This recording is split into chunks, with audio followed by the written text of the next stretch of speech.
Hey, welcome to the What It Takes to Scale podcast. I think that you are going to absolutely love today's episode. Have you ever had a vision of what you want to be and what you want to build from the time you were a kid and actually taken steps to get you to that dream? Have you ever thought about being a professional athlete, maybe owning a team, coaching, whatever it might be? I would say that the vast majority of us have had a dream like that before in our lives. And most of us take those childhood dreams and put them away, never think about it again, and hope that at some point, they can at least be associated with someone who's lived that dream. Our next guest is someone who, from the time she was 6 years old, has dreamed about owning an NBA team. She loves basketball. She loves hooping it up. She is an amazing person. And what she has done is, knowing that this was her goal, was to own an NBA team, is on her path to doing so. You're going to love this story. RJ White is our guest, and she owns a professional basketball team both in the US and in Europe.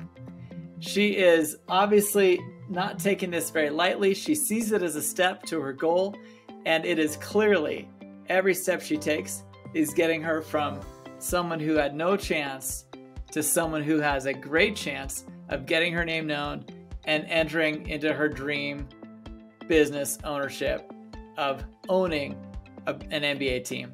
So take a listen to this interview, listen to her challenges, listen to the things that she loves about her growth so far. And I think you're going to see a lot of parallels here into your own business. How do you take something and not only start down the journey on that path, but also hit against so many brick walls and find your way around it or over it or under it so that you can get to that next place? Every business owner thinks about these things. So take a listen to this episode, enjoy what she has to say, and I think you're going to fall in love with the story, as I did, as we learn about what RJ White has done with her businesses and her teams. Welcome to the What It Takes to Scale podcast. I'm your host, Todd Westra, and this is the place where we take CEOs and founders and we dive into their business and discover what key decisions they had to make in order to grow and scale their business. I am so excited today to introduce you guys to RJ White, because RJ has done some absolutely phenomenal things in terms of growth and scaling. Like, she's got a million things going on in her life, but it all had to start somewhere. And so today we're going to jump right in. RJ, what in the world do you do? Like, who do you help and what problem do you solve? Oh my, I think I can go on for days and hours with that question, but who am I? I'm RJ White. I am owner of Vipers Pro Men's Basketball Team. We are a pro men's team located in Lake County, Illinois. If you think of Julius, Dr. J. Irvin, when he had the red, white, blue ball, I am a owner of a team, and I just became the first to purchase a team in the UK, a Division III, working our way to Division I. Love it. And Ballin in the metaverse. So I'll leave that with that. We're invading into the metaverse territories, and I just recently bought the largest plot of land, I am presuming, in history. Wow. As an African American woman in the metaverse. So Woo. That's who I am. Oh, and an author. Gotta add my author. Oh my gosh. So yeah. So you are no pressure. You're a baller. You love basketball. You also are into the metaverse, and you bought land in the metaverse to build. Just give a sneak peek. What did you buy the land for, and what are you going to do with it? Because I love this. So it's a multi-dimensional arena. So I'm buying an actual physical arena in real life. So if I say, hey, Todd, you could just walk in, take a look at the, at my gym space or my floor in real life, okay, in the state. You can walk in and you'll be able to put on your VR headset and you'll be able to walk into the metaverse and see the exact same things. Pictures are going to be the same. The rug is the same. Carpet, chairs. Like, if I could get the fragrances the same, I would. But right now, we are working with a superb company that is giving us just, some unreal visuals on what this thing will look like. And we have some really good architectural designs that'll help us with the buildings. Okay. So 2 and 2. That is super cool. Now let's take a step back and let's talk about basketball, because not many people go through life and think, you know what I really want to do? I really want to buy a basketball team. Tell us what kind of led you into this, and what got you there, and what have you loved about growing this thing? So originally I want to own an NBA team. Okay. So wink, wink, if we can get some of those executives to, to catch this podcast. The goal right now is NBA ownership. And I said to myself, and I had an executive from the NBA tell me the same thing. He's like, okay, well, what makes you think you're eligible to buy an NBA team? Everybody wants an NBA team, right? But, you know, you have to have a certain level of knack and experience to be able to run it. So I said to myself, like, okay, well, that's actually true. I don't want nothing given to me. I'm more than willing to, you know, do my due diligence and learn the best way that I can to make it a success. So at 6 years old, I told my dad I wanted a team. And by the time I was in my mid-20s, I was purchasing my first semi-pro team, which it is now officially semi-pro here in the States. When I go out of the country, okay, it is a professional team. Okay, it's on a category of a Division I. Wow. And I've been building ever since. Like, I went from 0 people in the audience and the wheatgrass blowing across the gym space to having over 3,500 people packing out a gym and reaching fire code. So I love it. Yes. I love it. I mean, not many people ever think, hey, let's go watch that minor team. You know what I mean? But you have I know. Well, I mean, seriously though, but you've been able to take it, and how did you scale it? I mean, what's been the funnest part about getting it to nobody there, not even like girlfriends, and then like, because all of my family is out of state. It was marketing.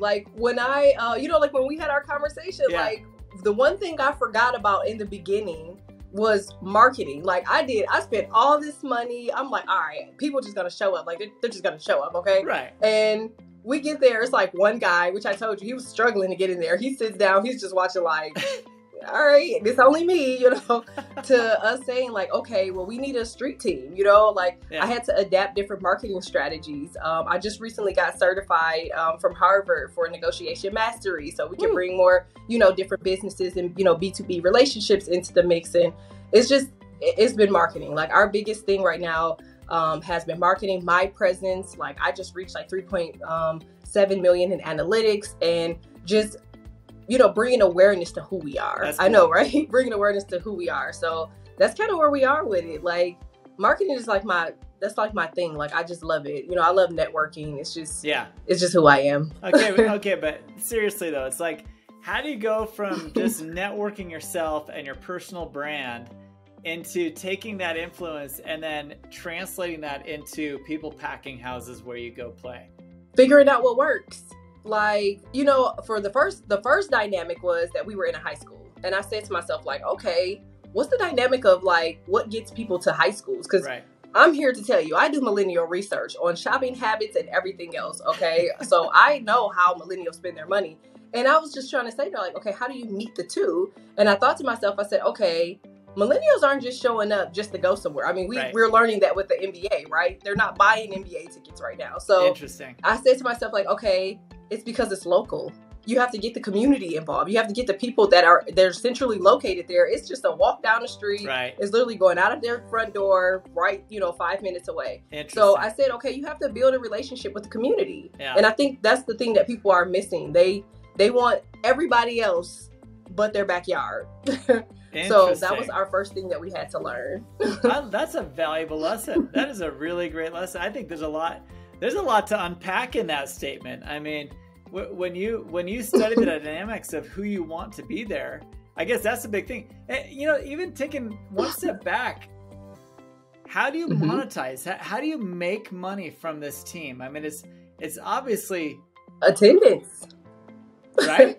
Like people are coming in to buy tickets. And you know, we were also everybody, they yelled at me. Oh my goodness, they yelled at me, especially like pre-pandemic, right? And post-pandemic. I'm like, people aren't just trying to go to basketball games after a pandemic. Like they're trying to revitalize, you know, from stock to mortgages to car notes to life to getting a job, you know. Right. And I said to myself, like, okay, how can I get them to unwind, to unpack, so to speak? Like come to a game, just let the problems go, even if it's for about an hour and 30 minutes. Like, come to a Vipers game and just kind of, have fun with the family again instead of worrying about the woes of life. We'll get back to that in an hour and 30 minutes when we start stressing again. Right. And so I said, in order to do that, you got to be cost efficient. You have to be you have to be friendly. Yeah. Like, you can't just go in and like, oh, it's a new year, let's up the price. In fact, I changed everything, and everybody just, like I said, they yelled at me. They're like,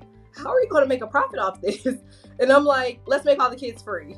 Yeah. Like, all the kids, like anybody that's 15 and less, they're free. And they're looking at me like, no. And you know what's funny is we had the largest attendance, okay, obviously following all regulations and guidelines because of the pandemic. We had the largest attendance in our league for post-pandemic numbers. Is that right? Because of it. It was really crazy. Yeah. Congratulations. No, that is so cool.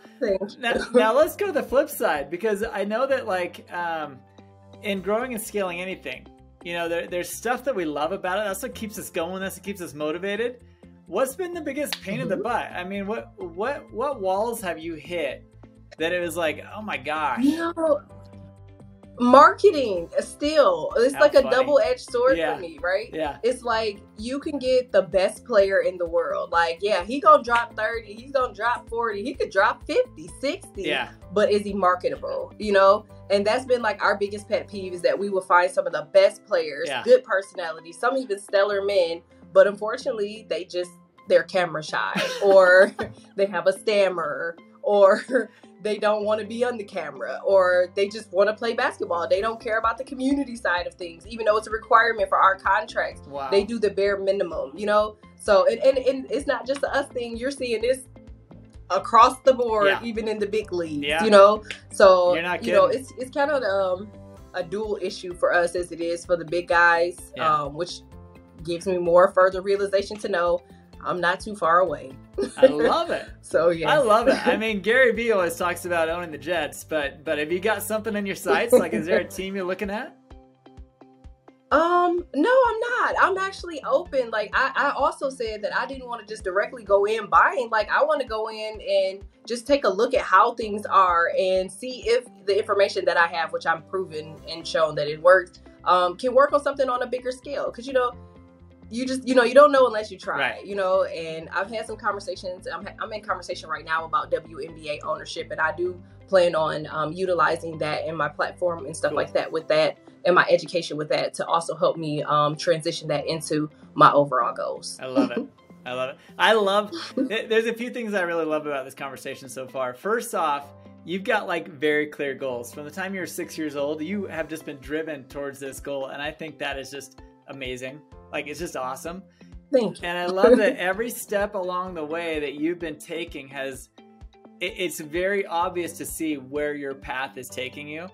And the fact that you can just jump in, do this minor league play, and then turn it into something that's actually profitable, that's actually like making an impact on the league. Because I got to think at this point, a lot of your competitors are looking at you going, okay, what is she doing? How is she getting this kind of attraction to these games? What advice do you give someone struggling with some of the same challenges you've hit? You know what? I feel like having a business is just like if you have children. Like, you just love your kids. Like, I'm a mom. Like, I just love my kids. I love watching them grow. Right. I love the conversations. I love seeing them evolve. And even in parenting, you're going to have hiccups. You're going to have disagreements. You're going to have those. Now, why would you do that? Moments. Okay. Right. But as a parent, you just keep, it keeps going. It keeps growing every single day, So I would say that, like, you got to nurture your business like it's your baby. Like, you have to nurture it like it's your child. 100%. Like, there's no way that you're going to have something and you don't have a love for it. Like, unless you're an investor, right? Like, okay, investors, they can, here's some money, go away, right? But if this is your company, pay attention to the conundrum parent companies, right? Right. Like, it's a father and a mothering company of a company. Like, you have to nurture your business. And I think most people do it because they see others sometimes, and for others they do it because it's a passion, but they don't know what to do, and they lose passion for it, and they continue moving forward. So you have to get your passion back. You got to get your love back. It's just like hooping. if you lose your love for basketball, you got to get your love back before you pick the ball back up. You can't pick the ball back up without loving it, right? And so as you look around, like as you, I mean, obviously this isn't an easy venture, I would imagine, especially, no, you know, just, I mean, a lot of people, I think, buy these teams just as a nurture league, you know what I mean? They're just almost, a lot of NBA owners buy these little teams just to kind of have someplace to put people that they think they might be able to use later, right? But, yeah, you know, as you jump in here and you're making it, you know, for a lot of these players, this is the top of the line. This is where they're going to get to in their game, right? Before they kind of get out and do a job. And right? We've sent over we have 64 players right now being sent into overseas leagues, into higher paying roles than what we were paying. So yeah, like when they come to us, they know like, okay, I got to give it my all because this is like my referral, so to speak, for me to get to where I'm going. Right. And the guys that come in that do what they need to do, and you know, they have a passion for the sport and they have that level of professionalism and marketing, of course. They are the first ones gone. Like, I lose some of my best players. I'm like, yes, this kid's, he's going to be immaculate. He's amazing. Love it. And then boom, they're gone. Some agent then came and took them, which I never get mad because it's like, that's their goal. That's what they're here for. But man, sometimes you just want to get to the championship too, you know? So that's our goal for 2023-24. My first year, we made it to regional champions, but we try to get back there, man. Awesome. But we keep getting people that just they get picked up in the middle of the season. Yeah. Well, so it's a gift and a curse. Well, you'll get it. Now as you look around in your network of people, and you know, a lot of times when people hit a brick wall, they're like, oh my gosh. And they look around and they see so-and-so, and that person just kind of gives them the energy, kind of revitalizes them, get the energy they need to kind of get out there and make it happen. Is there someone like that in your circle of influence that you've kind of looked at and said, okay, if they can pull this off, I know I can get through this? This is going to sound so crazy, right? Yeah. Because it's not in my immediate circle, but I do keep up with them. And it's most notable for Brittany Griner. Because I talk to my kids and I told my kids, I'm like, dude, people can't complain anymore. Like, you can't complain about anything anymore. If this lady has came back, you know, she has to revitalize her home, her relationship, you know, her finances, her reputability. Like, there's no complaint. So it's not in my immediate circle, but I do take my hat off to Brittany Griner because we all watch that, you know, in the media, in the headlines. And it's crazy. You have to be pretty tough to get through and from something like that. So it's a lot of people I look at, NBA players, WNBA owners, man, you name it. Even people that are non-notable, just your general, you know, people that do meditation, you know, it's like a one conglomerate of different things that I see. And I'm just like, well, I know I'm in the right direction. I love it. I love it. That's right. Well, how do people get a hold of you? Like, I know that you've got this massive following on social media. What's the best place if someone want to ask you a question, want to ask for some advice, want to kind of see what you're doing in your marketplace? How do they get a hold of you? You can find me at Vipers Pro Basketball. I'm also on, you know, every social media platform, but I'm on LinkedIn at RJ White. And then obviously, you know, every other handle, I'm RJ White. So cool. I'm all over social media. I'm a TikTok reposting expert at this point. Okay. That's the one territory I've not spent a lot of time in. I know I need to get there. Or TikTok. Yeah. Man, like our goal is to be monetized on all platforms before June. So we're having those conversations. We'll see how it goes. Dude, that's so awesome. Well, listen, I appreciate you and all that you're doing. I think it's amazing. If you guys get a chance to look at RJ, you got to also dig into her other venture with this metaverse.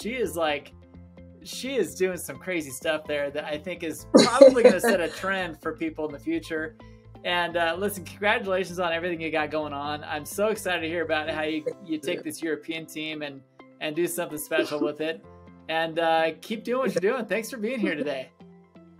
Well, thank you. I appreciate you for having me. I got to get you in the metaverse. We're going to get you an avatar and everything. Let's do it. All right. Thanks again. All right. What did you think of that? Amazing? Do you think she's going to make it to the NBA? Why don't you put your thoughts in the comments down below? I've talked with RJ now a few times, and I am so impressed with her determination to not only make it in the real world, but also in the metaverse. And I know that she's going to achieve this goal. She's driven, she has real goals, they are achievable, and she is taking the steps to get there, not just hoping she can jump over the chasm and make it from a nobody to a somebody in the NBA space. This is a great lesson for all of you, in my own business as well. You can't really expect yourself to go from working with startups to, say, a Fortune 100 company unless you've taken the proper steps to get you there. She has done this. She's been such a great example of starting with someplace that is on the path, jumping to another place on the path, and jumping to probably one more step in between where she's at and where she wants to get to before she finally gets to that destination. How many of you have lost the vision of where you're going? How many of you are unsure about where your path is taking you in your business? Well, here today on a What It Takes to Scale podcast, I hope you've taken some notes. I hope you found some inspiration here, because I know it's helped me to really think back and hone in on those ultimate goals that I have for my next business. Is the current path I'm on taking me to that place where I really want to be? And if not, I need to stop doing the stuff that's not getting me there and focus on the stuff that is, just like RJ has done. So I hope you enjoyed this episode. I hope you can take some lessons and cue in. If you've thought of something else along the way, please put it in the notes. I would love to hear what you have to think about this interview. And I hope you enjoyed this episode of the What It Takes to Scale podcast. I'm your host, Todd Westra, wishing you the best.